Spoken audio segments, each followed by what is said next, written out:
Hello everyone, मैं doctor अनुभूति तिवारी। आज का हमारा टॉपिक है एस्टावेशन ऑफ फ्लावर। फ्लावर डिस्क्रिप्शन के पार्ट 1 में हमने फ्लावर की अलग अलग नॉमेनक्लेचर या टर्मिनोलॉजीज देखी थी। अब उसी को देखते हुए आगे फ्लावर को हम किस तरह से डिस्क्राइब करेंगे, उसके लिए एस्टावेशंस ऑफ फ्लावर पढ़ना है।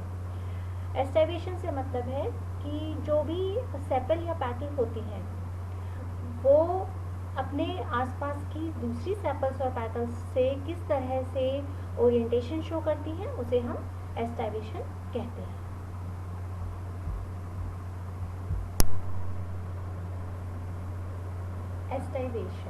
एस्टावेशन यानी कि दल विन्यास।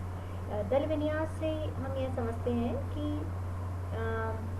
जो कैलिक्स यानी कि बाहरी दल है और कोरोला यानी कि दलपुंज है, उन दोनों की ही जो ओरिएंटेशन होती है, यानी कि मार्जिन्स की जो ओरिएंटेशन होती है और या अरेंजमेंट होती है, उसके आधार पर हम एस्टावेशन को डिफाइन करते हैं। यानी कि aestivation is the mode of arrangement of sepals और petals in the floral bud या flower with respect to other members of the same whorl. यानी कि एक सेपल या एक पेटल दूसरी अपने साथ वाले के साथ ओवरलैप कर रही है या ओवरलैप हो रही है, उसी के आधार पर हम एस्टावेशंस के टाइप्स को डिफाइन करते हैं।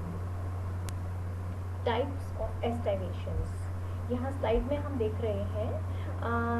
सबसे पहले आता है वेलवेट एस्टावेशन। वेलवेट यानी कि कोर्स स्पर्शी। पहला वाला जो डायग्राम आप देख रहे हैं, इसमें सभी पेटल्स एक दूसरे के साथ साथ हैं पर एक दूसरे को ओवरलैप नहीं कर रही हैं। तो ऐसी जब कंडीशन होती है तो उसे हम कोर्स स्पर्शी या वेलवेट टाइप ऑफ एस्टावेशन कहते हैं।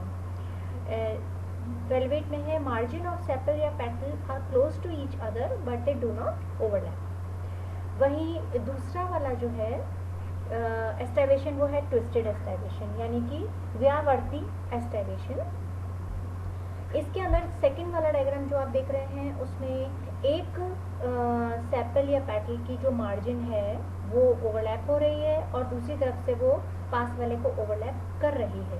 यानी कि margin of one side of sepal या petal overlaps and the other side is overlapped. तो ऐसी जब कंडीशन होती है तो उसको हम ट्विस्टेड एस्टावेशन कहते हैं।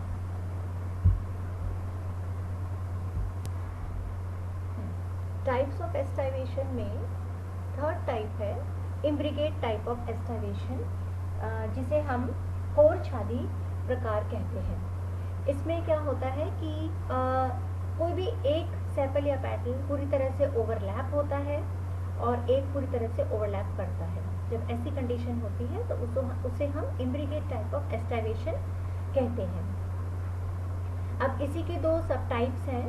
एक है, पहला वाला है ascending imbricate type of एस्टावेशन।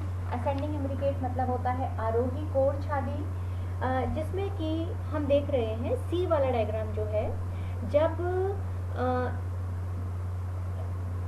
Anterior side यानी कि जहाँ पे सी लिखा हुआ है वो इसका फ्लावर का एंटीरियर साइड है, वो वाला जब एंटीरियर साइड वाला पेटल या सेपल पूरी तरह से बाहर होता है यानी कि वो ओवरलैप कर रहा है, तो उस कंडीशन को हम बोलते हैं असेंडिंग इम्ब्रिगेट टाइप ऑफ एस्टावेशन। वहीं दूसरी ओर डिसेंडिंग इम्ब्रिगेट टाइप ऑफ एस्टावेशन होती है। डिसेंडिंग इम्ब्रिगेट को हम बोलते हैं अवरोही कोर छादी, जिसमें कि जो पोस्टीरियर साइड है, ऊपर वाली साइड जो हमें दिख रही है, उसमें सबसे बड़ा वाला पेटल है और वो दोनों तरफ से बाहर की ओर है, यानी कि वो ओवरलैप कर रहा है। तो ऐसी जब कंडीशन होती है कि जब पोस्टीरियर साइड वाला ओवरलैप करता है तो उसे हम बोलते हैं डिसेंडिंग इम्ब्रिगेट, और अगर एंटीरियर साइड वाला करता है तो उसे हम बोलते हैं ascending imbricate type of aestivation. Descending imbricate type of aestivation आपने पेपिलिनेसी फैमिली, पी फैमिली के अंदर हम देखते हैं सेम का, मटर का, इनके जो फूल होते हैं उसे आप देखेंगे तो एक पेटल बहुत बड़ा होता है और पंख की तरह बड़ा होता है और उसे हम वेक्सिलम या स्टैंडर्ड कहते हैं, और उसके जो साइड्स के होते हैं वो ट्विस्टेड एस्टावेशन शो करते हैं और बाकी सबसे अंदर वाला होता है। विंग्स और कील। तो जब ऐसी वाली सिचुएशन आती है तो उसे हम डिसेंडिंग इम्ब्रिगेट टाइप ऑफ एस्टावेशन कहते हैं।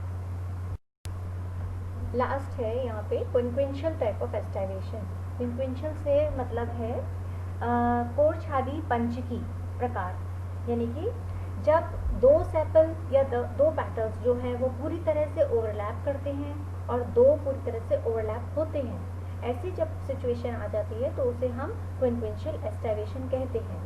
यहाँ पे डी वाला डायग्राम आप देख रहे हैं, डी वाले में क्या हो रहा है कि दो देखिए आप पूरी तरह से ऊपर और नीचे वाला पूरी तरह से बाहर हैं, उनके साइड्स वाले जो हैं वो पूरी तरह से अंदर हैं, और एक जो है पेटल वो ट्विस्टेड एस्टावेशन शो कर रहा है। तो जब ऐसी कंडीशन है तो हम उसको बोलते हैं क्विंक्वेंशियल एस्टावेशन।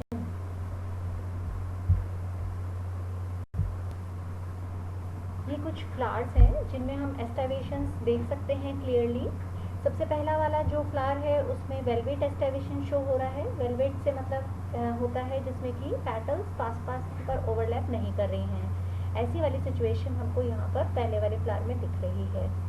वहीं सेकंड नंबर का जो फ्लावर है जो जिसे हम सभी पहचानते हैं हिबिस्कस रोजा साइनेंसिस यानी कि गुड़हल का है, इसमें आप देख रहे हैं ट्विस्टेड टाइप ऑफ एस्टावेशन है। ट्विस्टेड मतलब कि जब एक पेटल और एक तरफ से ओवरलैप करती है और एक तरफ से ओवरलैप होती है, तो ऐसी सिचुएशन यहाँ पर देखने को मिलती है।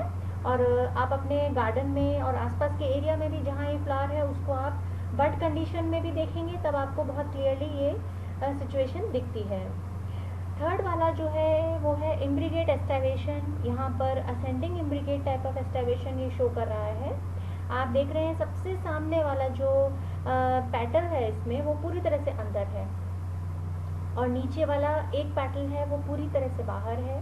तो जब ऐसी सिचुएशन आती है जब एक एंटीरियर वाला जो है वो पूरी तरह से बाहर हो और पोस्टीरियर साइड वाला पूरी तरह से अंदर हो तो उसे हम इम्ब्रिगेट टाइप ऑफ एस्टावेशन कहते हैं।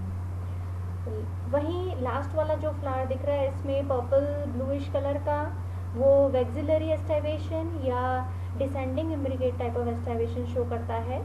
इसमें ये पी फैमिली का फ्लावर है जिसमें अपन ने देखा था कि वो पोस्टीरियर साइड वाला जो पेटल होता है वो पूरी तरह से ओवरलैप कर रहा होता है।